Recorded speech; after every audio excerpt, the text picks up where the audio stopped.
Do you have a website? Are you exposing your customers' personal information? Are you unintentionally violating privacy laws and even your own privacy policy? Don't wait for a hack or an expensive data breach to catch you off guard. Get Locker and make your site safe and compliant. Companies that care about their customers use Locker on their sites to protect their customers and block data thieves. Locker gives website owners an easy, no-code solution that can be up and running across their site in minutes. Visit locker.com for details. That's LOKKER.com.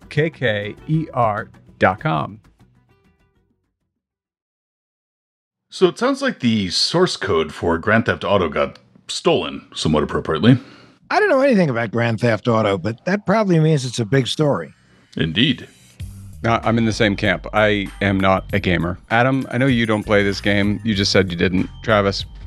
What's the story, Travis? It's one of the biggest franchises right now in video games, and there's a new one that's supposed to be coming out fairly soon called Grand Theft Auto 6. And it sounds like, the company got compromised through pretty conventional means. It sounds like it may have been just social engineering. But what they did was they stole all the source code for this upcoming game release, and they've been releasing little bits of it piecemeal to kind of not just extort the company, but to spoil the game for folks who are looking forward to it. Remember when there was a production company that got compromised and they were leaking parts of Orange and the New Black, and I think they even threatened to leak some of Game of Thrones. Yeah, that's right. So it's the same thing? I mean, so is that what I'm missing in the gaming world? It's just another TV show or movie that you get to play a part in, kind of? Kind of. I think one of the main things is that a lot of the technologies behind these games are something that they spend a lot of time developing in-house. And so if that source code gets released into the wild, that means that other people can take a look at it, maybe steal it, maybe leak it, maybe sell it to a competitor. But this isn't the days of like when, something came out here, it would come out simultaneously in a country with laxer IP laws. Is it? People aren't going to pirate it. They're probably not going to pirate it because it isn't completed. I think the damage is a lot more public relations based. So in other words, they're not trying to extort money to stop the flow? It sounds like they actually are. The hackers responsible there are trying to extort money from it. I think one of the main things about it is it's more of just the loss of intellectual property and having something that they wanted to be able to do some huge announcement about and all that, and kind of get people excited to buy the game on the basis of things that people don't really know about it. So if it's sort of just saying, like, we're going to spoil your game for you. Could it have been a competitor? I'd be surprised, actually. Yeah, come on. This isn't the 70s, Adam. There was there's another studio that lost the source code, or at least had the source code compromised for a game called The Witcher. Mm-hmm. And it was a similar thing where people just went online and said that they were going to sell it to the highest bidder. This is another object lesson in why entertainment companies in particular have to get their cyber game face on and get everything going the right way. Yeah, because if they don't, their stuff is going to be in the wind and they're not going to be as entertaining. Yeah, pretty much. Yeah, exactly. And I'm looking forward to the game. I don't know if I can play it with kids in the house, unfortunately, because they tend to be pretty violent, but, The kids tend to be violent? Well, I mean, yes, that's why I try to keep them away from violent games.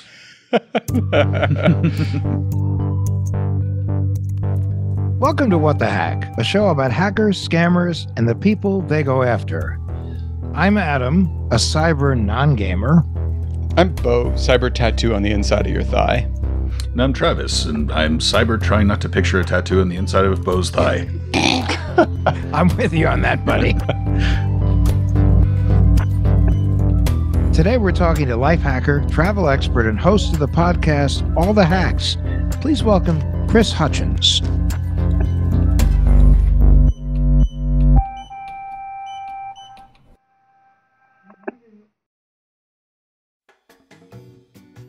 Blockchain, NFTs, AI.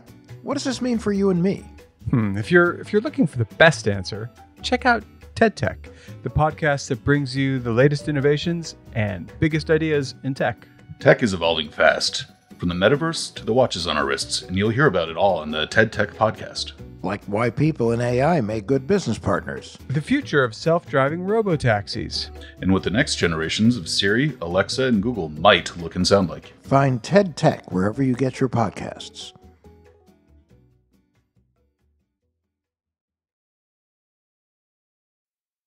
This episode is brought to you by ADT. It's time for the greatest mystery of all. Who keeps knocking the planters over on your front porch?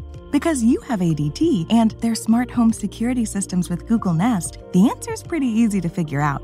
The Google Nest doorbell lets you know what's happening at your front door from virtually anywhere. And the perp? Turns out it's the neighborhood stray cat.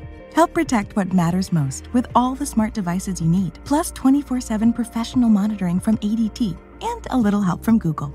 To see how ADT can help make your home smarter and safer, visit ADT.com.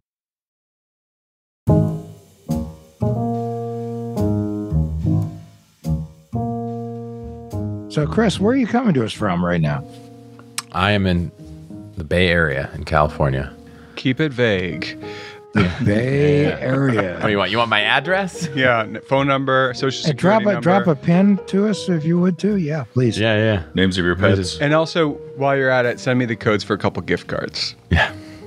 Well, actually, if you could ship some frequent flyer miles in our direction, that'd be great. But anyway, so like you're a life hacker, which is fascinating stuff. Now, is this something you share with your wife, or is this your own thing, or was it her thing that became your thing? Or I think I've brought her over to the dark side since we started. At the beginning, she's like, "You're a little crazy," and then I think we took one vacation; it was free, and she was like, "Oh, like there's a way to take a free vacation. What else can we do if we save money and take advantage of these crazy things?" And now she's the one. Now hold on. Yeah, you took a free vacation? yeah, lots of free vacations. dude, What?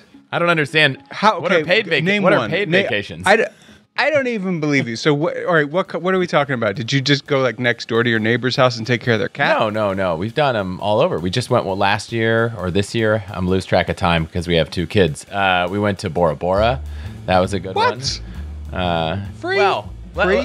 there's a little opportunity cost. So instead of earning cash back, I'm earning points and then using the points to take a free vacation and maybe paying like, $5.60 in taxes and fees on each flight. Okay, so this is our brand new friend. Yes, we love it. when you do it based on points, it's actually better than dollars, right? Oh, for sure.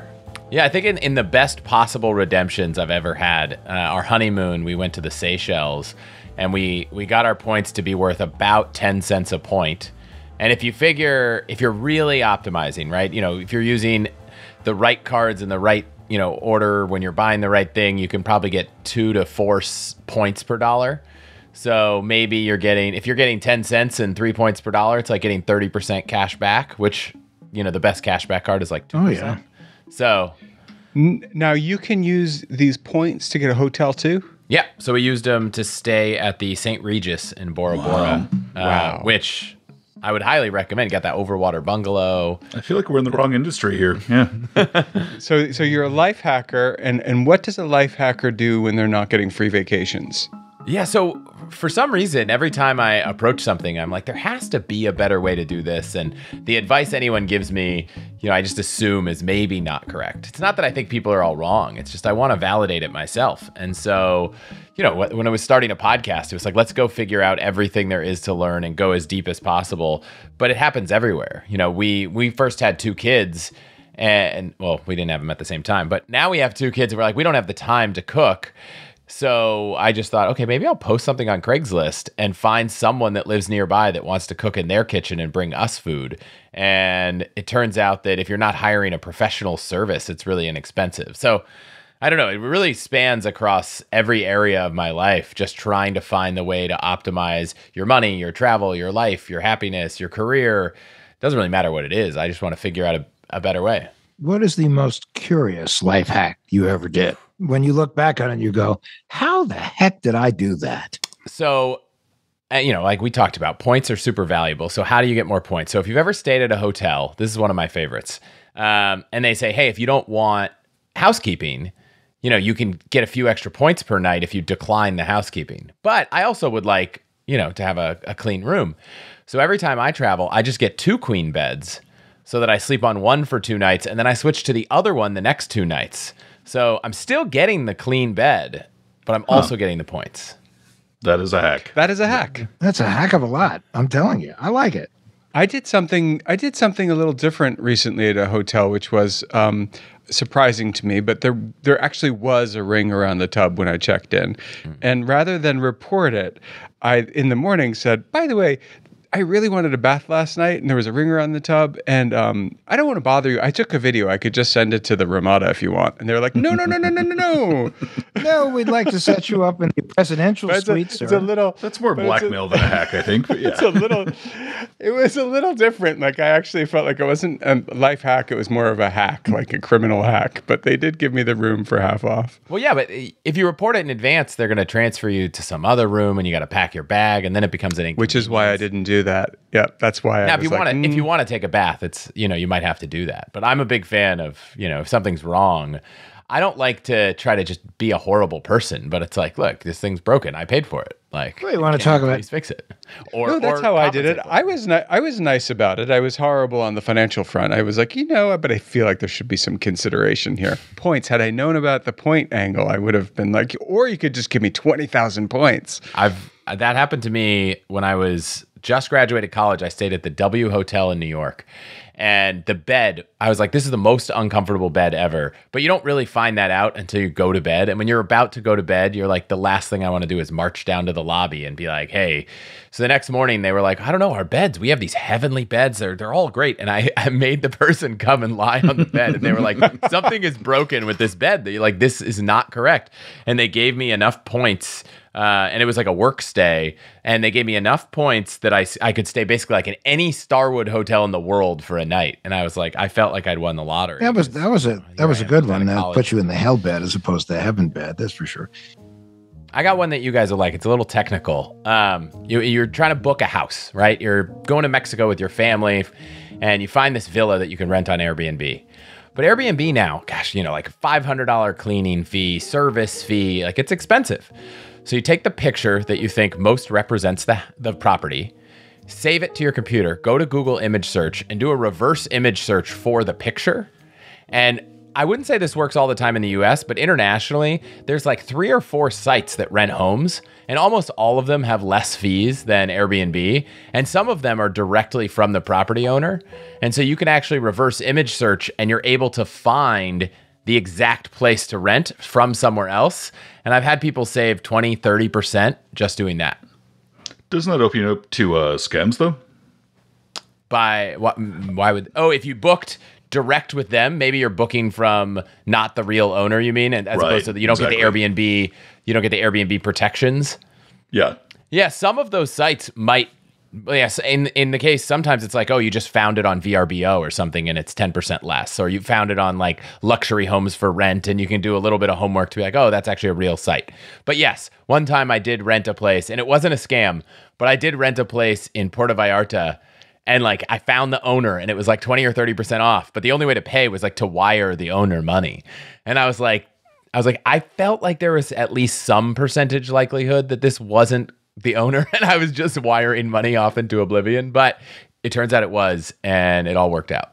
Nice. I mean, yeah, that is something we've told our listeners before, though, that if you're ever renting something from Airbnb or VRBO and the host says, like, hey, let's do business outside of this app, that's usually a pretty big red flag, ultimately. So, yeah. But when you say I'm going to a different app looking for a better deal, that's not the same. That's a different category of smart.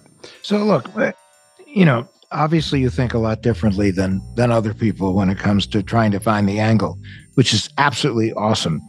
But does this play into how you approach cybersecurity or staying safe?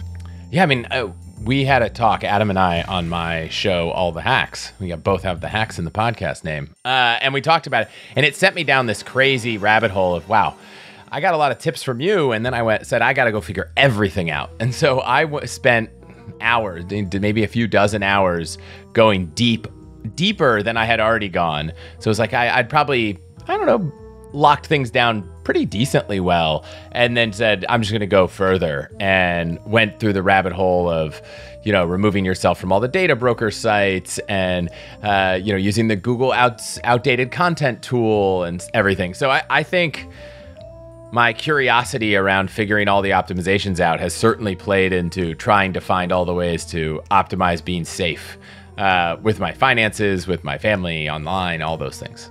But Chris, that wasn't always the case, right?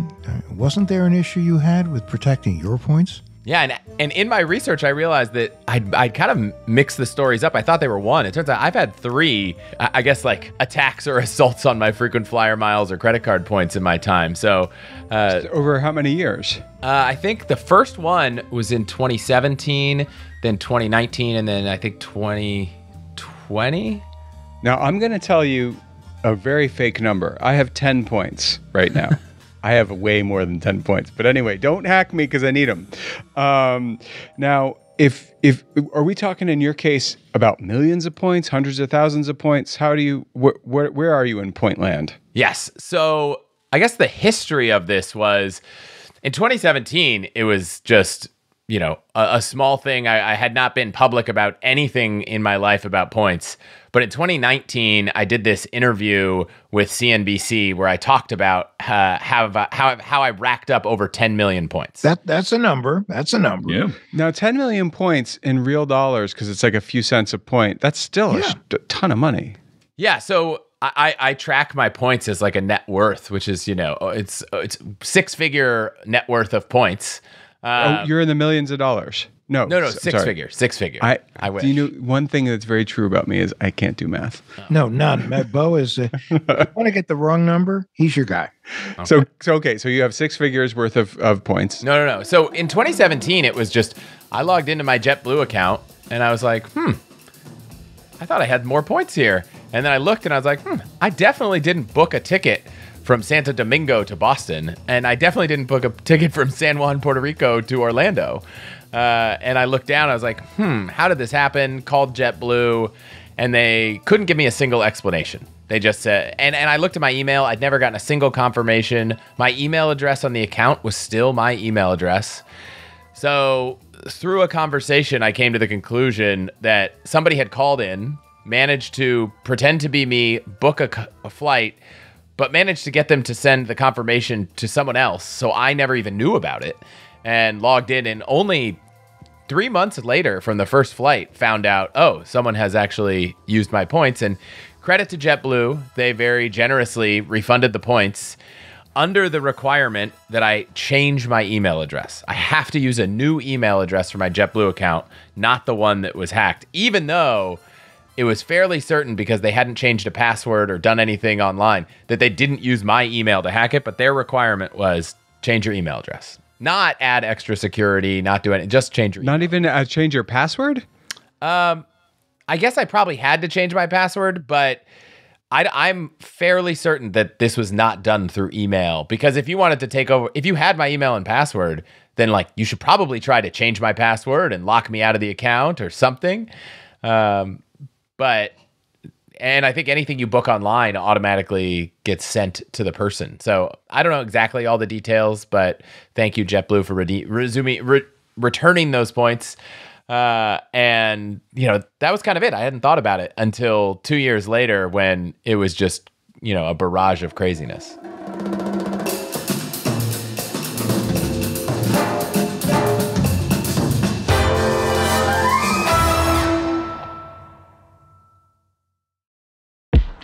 Hey, Bo and Adam, do you know why I like to use ExpressVPN? Why? It gives you a little bit of extra protection. Otherwise, it's sort of like leaving your kids in line with the nearest stranger while using the restroom. Dude, come on. Is it really that bad? It is, yeah. You can be exposed online if you're not really protecting what you're sending and receiving online. So Okay.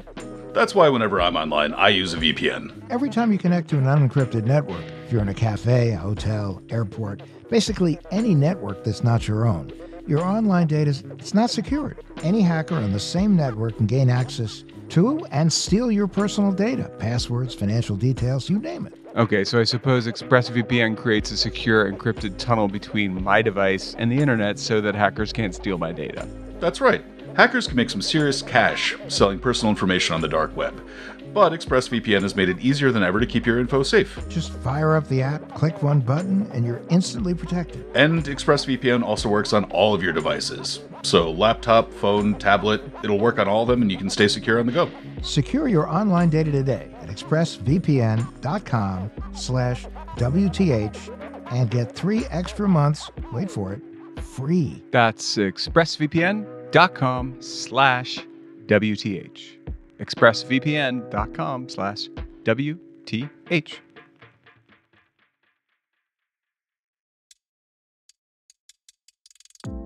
Are you that person who watches serial killer documentaries for fun? Are you tired of girls from your high school messaging you about joining their pyramid scheme? Not Another True Crime Podcast by Betches Media is the podcast for you. From crimes, cults, and conspiracies to scams and schemes, hosts Sarah Levine and Danny Murphy are covering true crime with a necessary dose of humor, so it's informative and fun to listen to. Each week, they pick one case and go through the facts, starting from the biography to the timelines and all the relevant updates. Plus, they cover all the newest trending true crime documentaries and fill in the gaps with facts the filmmakers did not include. And you'll love their weekly games, including true crime trivia and breaking news headlines. Danny and Sarah are like your two funniest friends talking about true crime. Listen to Not Another True Crime Podcast, now on Apple Podcasts, Spotify, or wherever you get your podcasts. That's Not Another True Crime Podcast from Betches Media.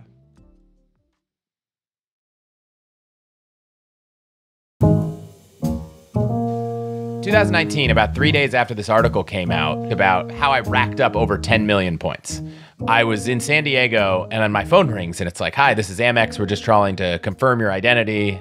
And I was like, "Well, thank you." I was like, "No, I'm not trying to do anything." And they're like, "Are you sure? I'm on the phone with someone pretending to be you." And I was like, "Well, obviously it's not me because you have me here." You have these weird calls where they're on the phone with me. Where they're like, "But I the person on the other line says they're you, but they don't sound like you." And I'm like, "That's probably because they're not me." And then like 20 minutes later, I get another call from Chase and they're trying to do the same thing.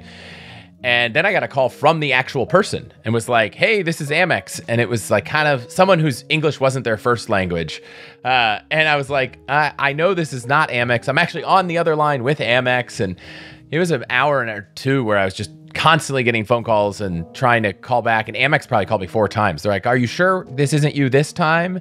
I could kind of figure out who was Amex. And they weren't asking. Amex was not asking me for any information. Whereas the fake Amex was like, "Oh, I need your social security number and I need your password and all this stuff." But so clearly they didn't change your phone number. If you got hacked, but they weren't able to change your phone They number. were not able to change my phone number. So Amex was trying to validate that it was me by calling me because it set off a red flag there. They were like, "This doesn't seem like you." And so I was appreciative there. I got we were able to stop it, but it was just like constant all day. And I'd already at that point, I think, changed my mother's maiden name to something that isn't my mother's maiden name. Excellent thing. So I had done that. Later, I found out, unfortunately, that I called and I said, "Hey, here's this string." And the person on the phone, I can't remember if it was Chase or Amex, says, "Well, it doesn't really matter what the string is. I'm only going to put in the first 3 letters." So I was a little let down that the mother's maiden name security at one of the financial institutions seemingly only needed the first 3 letters. So you could have a 47-character string of numbers and letters, but they kind of cut me off and said, no, we just need the first 3. And did any of them ever end up getting through at all, or did you manage to fend it all off? I fended it all off. I thought I was good. And then about 9 months later in 2020, I got this, I can't remember if it was an email or a push notification that was kind of like, "Thank you for your order." And I was like, "What?" I log in and I'm like looking at Chase and it's like, someone just bought a MacBook and an iPhone using 462,000 Chase points. No, and that was real. That was not a phishing email. That was not a phishing email. I immediately called Chase. I didn't try to click anything. I just called Chase and said, "Hey, do you see this here?" I logged into the Chase app and saw the redemption, saw the points gone. So I called Chase and they said, "This seems like," I was like, "This is a scam. You should cancel this and let's figure out how we can prevent this from happening." And they were like, "We can't cancel it, but we can give you the points back."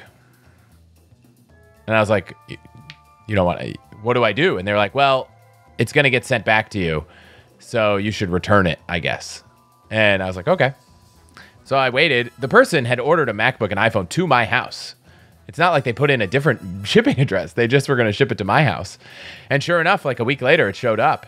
And I call it. The way this works is Chase doesn't own a bunch of Mac computers, and they contract with this third-party service that somehow buys Macs and ships them for them, and you can't actually return it to them.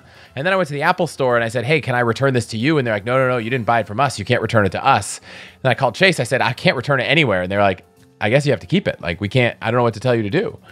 So this one was like, depending on how your time. My time, I thought at the time was worth worth less than a MacBook and an iPhone for dealing with this, though.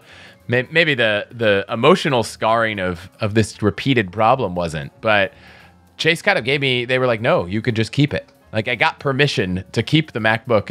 And you kept it? Yeah. I tried. What about the miles, though? What about they gave them back. They gave them back. You got the computer and the miles. And the iPhone. Come on, now, level with us. Was that it's a life hack you figured out? Yeah, I would. Yeah, just put yourself out there, get scammed, hope someone buys stuff and ships it to your house, and then you keep the points and Chase will refund them. Yeah, so... Well, but I have a question now. Who here thinks that, I mean, it obviously wasn't a brushing scam. So like what actually happened here? Was the criminal hoping to just porch pirate the computer, or? That's what I'm thinking, is they were hoping that you wouldn't be paying it. You know, a box would show up at the door and I'll get was it. Was it your UPS? Maybe it was your UPS guy. Ooh, all right. No. Okay. What do you know about this, Chris? This crime? Do you know that do you know what the MO was, or? I just know that they ordered it and they shipped it to my house, and they couldn't tell me a single thing. I couldn't even figure out. I think they said they ordered it online, so they somehow got into my account. Maybe they reset a password. I'm not sure. It was a bit strange, and Chase is strange because if you have a business card, you're required to have 2 logins. And so there is a login that I don't use much, but it's not like I use it just a standard password, right? Like I'm well past the state of using the same password for anything or anything recognizable. So I'm not quite sure how they managed to place this order or what their MO was. It didn't make any sense to me. Did you notice anything strange? Like, for instance, while this is going on, was there anything else happening that might have impacted your identity, or was this just limited to the theft of your points? It was just limited to this order. And of all the things you could order, I mean, I guess a MacBook's probably a pretty easy thing to resell, relatively speaking. Have you ever looked at your credentials on Have I Been Pwned? Yes, many times. And how pwned? How you doing? Yeah. I would say... How's it going for you?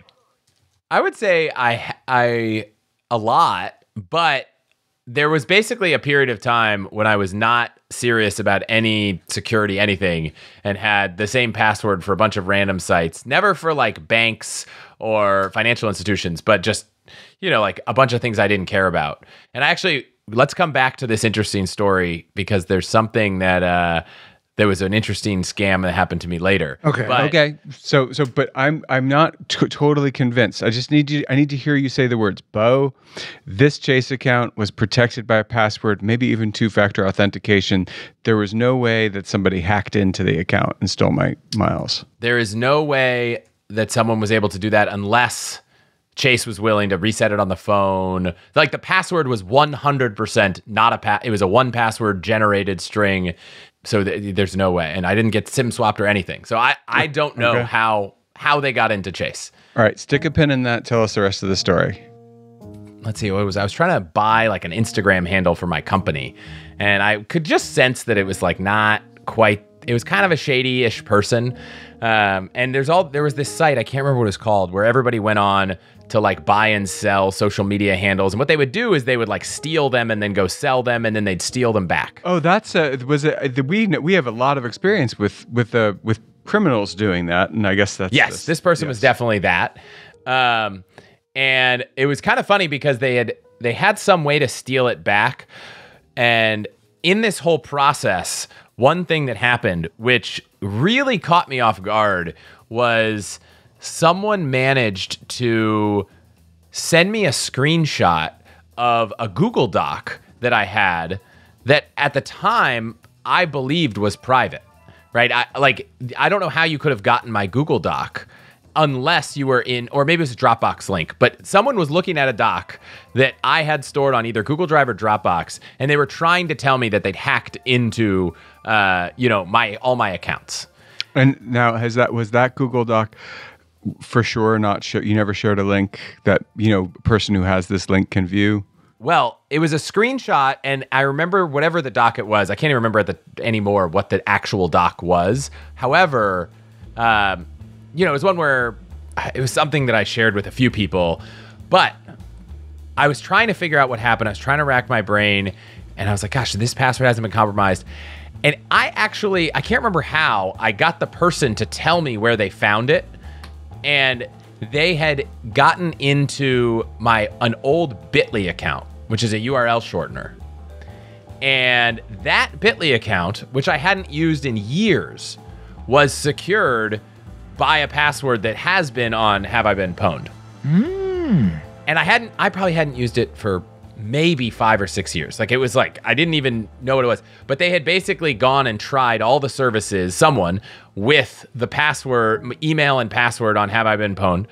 And when I first decided, I think it was in the first, security breach, I was like, I'm gonna change all my passwords. But at the time I had 600 passwords. And some of them were for old PHP BB forms I don't even use. It was like, do I really need to go change every password for every service out there? Or are there some where I could just leave it? And one of the ones I left it on was a URL shortener, not realizing that one of the URLs I had shortened was a link to a Dropbox file that was a PDF of a Google Doc. So they were able to show me this screenshot of a doc that I thought meant they'd gotten into my Gmail, or my Google Drive, but they hadn't. They had just gotten a URL shortener that took them to one doc. And the contents of the doc weren't the problem. It was the fact that they had access. Well, they have stories of how financial institutions spend an absolute fortune on technology to protect the data. And then what happens is somebody forgot one server, and all of a sudden it's like they're in the bank system. So it's kind of like same thing, Yeah, but this guy, I was trying to, for no particular reason, fight back against this guy who was trying to scam me on this Instagram account. And he had managed, I can't remember why. I don't know why. Maybe this wasn't him, but he had sent me, he was like, let me send you my driver's license photo. So he sent me a driver's license photo, matched, all of the photos that he'd posted on his Instagram handle, and the Instagram handle he would DMing me with, he had synced to his contact book. So when I had bought the handle from him, it had all of his address book in there and had every DM conversation he'd ever had. And so I think that was enough to get him to kind of stop. It had mom and grandma and all these numbers. So he made that mistake yes. to you. I'm looking at it right now. It's manager at PF Chang, Trenton, Jersey guy. All right. One of our guys. Chattahoochee High School main number, cleaning lady's phone number, Auntie California. So, but we had a guest last week, Tara Wheeler, and she made a really good point, which was, if someone walked up to you at a supermarket and said they wanted to do this deal with you, and here's my driver's license. See, it matches you'd be like, get away from me, weirdo. It's so funny that what people do online, these, which is weird behavior, really. Here's my Chattahoochee but it was phone number. What was he thinking by saying, I've been messing with you and here's stuff to prove that I am who I am. It's like, don't you want to not tell anyone who you are? Yeah. He also had all of his DMs were so funny. There were all these messages where he was trying to scam other people before. And he was basically his scam du jour was that he would basically get a credit card and sell Domino's pizza to people. So he had this scam going where he would be like, send me $10 on Cash App and I'll send you up to $100 of Domino's pizza to your house. And that was his scam. That was his scam. And I've got all the DMs of him running the pizza scams. It just proves that people are very, very resourceful. Would he like to come on our show?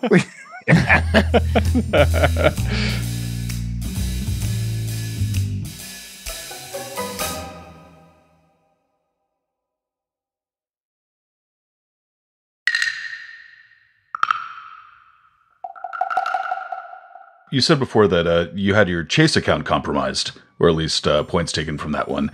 And Chase did have a major data breach where member credentials, account numbers, social security numbers, logins, passwords, and all that were actually exfiltrated. Wasn't that the 73 million? Yeah, I believe person? So. Yep. Yeah. Mm-hmm. Oh, so that was it. Bing, bang, boom. Either that, or my only other hypothesis is that, there's a list of people who it's these people are easy targets. And then there's a list of people where we know there's gold, at the end of the rainbow. And so it's no surprise to me that a lot of this all kicked off around 2 days after an article came out talking about how many points and miles I have. So that doesn't surprise me at all. Now, as a life hack guy who's been hacked, what are we doing differently? How come you haven't been hacked as we've been on the show? Yeah, I know. I haven't gotten any calls. I mean, I silenced my phone, so who knows? Oh, so you maybe we're done, and I'm getting hacked as we speak. I will say for anyone listening, though, if you have, if you put yourself out there in any way as a bunch of points, miles, dollars, whatever it is, you can also create multiple accounts. So you can have an account at an institution that has nothing in it. And then, open the other account in the name of a trust or in the name of a partner of yours or something. So, or by an alias, but or you can just be like me and be like, I don't have anything to steal. Well, we got to fix that. That's a whole separate conversation. I'm going to send Bo a list of all the episodes there's like 77. I'll try to whittle it down to like the 5 or 6 ones that you should definitely listen to level up points and travel. And we need that. Well, I actually am I have, because of COVID, I've racked up a ton of points. And not quite in the million range, but decent 6 figures. And I don't know what to do with them. So I'm going to take you up on that. Yeah, we've got a bunch of episodes. I'd say the show is like 1/3 travel. Another third is money and investing and deals and all that. And then another third is just everything, right? Like, we had an episode on how to hack the best cocktail parties, how to negotiate, things like that, finding happiness, all that good stuff. So before we head out, what is the best security change that you've made since you and I did the show together? I think it has to be removing my information online. I went through there's this massive list on GitHub of all of the data broker websites. I first went through all of them and manually removed everyone in our family's contact information, phone number, email, and everything. And then to see how well of a job I did, I went and signed up for Delete Me, which is a service that does it for you, to see if they found anything I didn't find. That's Abine, right? Yeah, Abine. Yeah. And they did. Now, I would say they didn't find a lot, but they did find a few data brokers that still had information of mine, and they got rid of that. So I felt good. But for me, I felt like a lot of the standard stuff, whether it's 2-factor auth and passwords, I'd kind of done all of that. I'd set up my alerts on my credit. I froze everything. The new things I learned, I'll just give you all of them because there were 3 big ones. One was deleting yourself off the internet. I had not gone through the process of doing that, and I am so glad I did. That was 1. 2, I don't know how big of a deal this is, but I found that there were 2 more credit bureaus, checks, and Innovis that I'd never heard of that I went and froze my credit on, which I'd only done the main 3. And then I'd never really pulled the trigger on going all in on security keys, but I have since done that primarily because YubiKey now has one that's also has NFC, so it makes it really easy to use on mobile.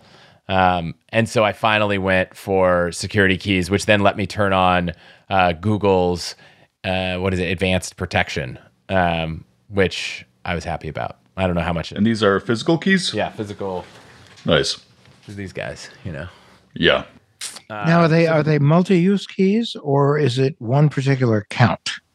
These are you can use this with multiple different services. Maybe that I shouldn't be, but yes, you can enroll them in Facebook and Google, and I wish all these financial institutions would stop using only text message. I wish they would give you any kind of authentication that isn't text message. But well, I think E-Trade, I remember, did that, and then they got breached. But most of the banks do not let you set up time-based one-time passwords or anything like that. They are all authentication via your phone number, and you can't change it, which is disappointing.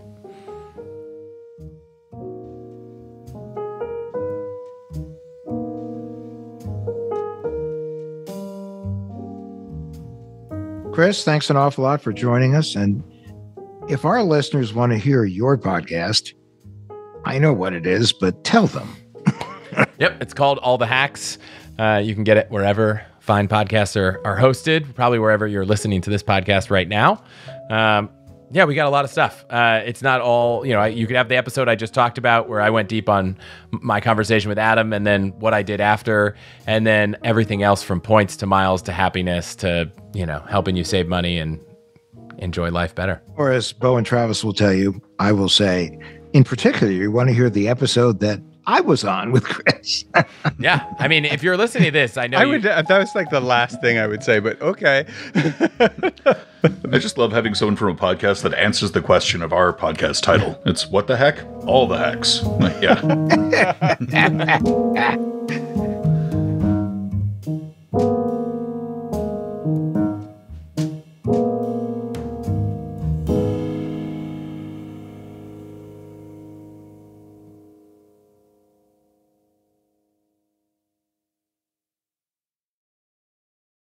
Okay, so it's time for the Tin Foil Swan.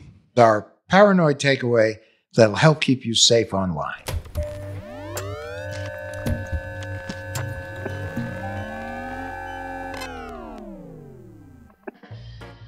So this week, I was thinking, in honor of having a life hacker on, that this is equal parts cybersecurity and life hack. What is? Okay, when you get a new device, especially one that's going to be on your network at home, name it according to a theme. What? Wait, back up. When you get a what?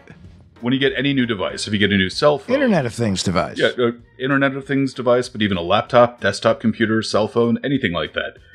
You name it. You're going to name it. Yeah, you give it a name.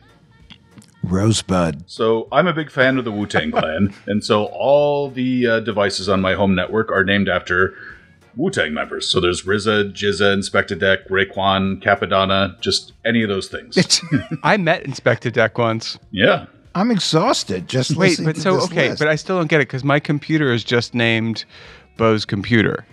Well, there's two things that can be problematic. First of all is if you get onto someone else's network, you don't want them necessarily to know your name. So you want to make sure that it's something that you can recognize, but someone else can't necessarily. Oh, so this is like when I go on a public network and I see that somebody has an account said, I just did your mama. Right, exactly. So crass, but yes, that is a lot more secure than... Apologies to all the mamas out there. But yeah, no, if you get onto someone else's network, you don't want them to be able to see something saying like, this is Bo Friedlander's phone, or this is Bo Friedlander's laptop, because that means that they say like, oh, I know who that person is, I'm going to go after their files. So it gives you a little bit more anonymity. But also on your own home network, if you see something that's obviously out of sequence, if you're looking at your own personal network and it's John, Paul, Ringo, George, and XV7775 or something like that, then you know that there's something on there that's out of place. But that's the way it works. So like if you see your phone on Find My Phone, it's Method Man you're looking for? Exactly. It's kind of cool. So we're not giving away any state secret. No. By saying that. Not at all. But Meth, look me up if you're listening. Yeah. Well, but I do think that it's important to say that the way that we function on this show is that Travis actually doesn't name his stuff after Wu-Tang. It's something else, but it's something as equally nerdy. No offense, Wu-Tang. Yeah.